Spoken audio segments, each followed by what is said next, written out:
New at 6, this is a story that has a lot of you talking. A proposal in Virginia is underway to bring the popular travel center Buc-ee's to Stafford County. The Texas-based company has become a fan favorite for their food and shopping.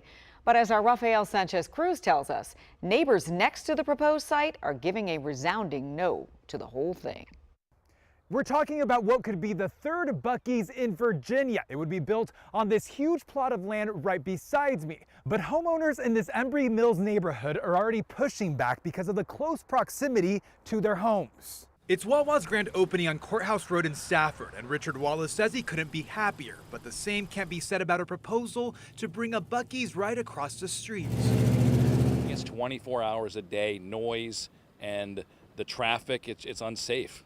There's a lot of walking that goes on in this neighborhood. The Texas-based company has submitted a conditional use permit for a 74,000 square foot travel center on 36 acres of land off of exit 140 of Interstate 95.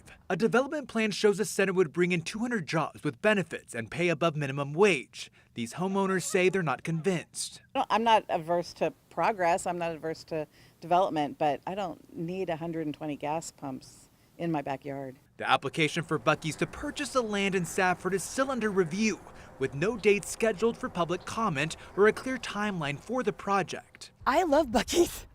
Renee Laws says the massive center would impact the quality of life for the neighboring communities along Austin Ridge Road. I'm concerned about the value of my home and the safety of me being able to pull out of my street and go either direction without having to worry if I'm gonna have to wait 10 minutes because they put in something so popular. Mike says he sees the positive of having a stop accessible for drivers traveling on I-95. When they're traveling on the interstate, they're going to do what's easiest. They want to get off, get their gas, and get back on and get on their way. Buc-ee's and the Garrisonville District Supervisor, Dr. Pamela Young, who represents the area of the proposed project, did not respond to our request for comment.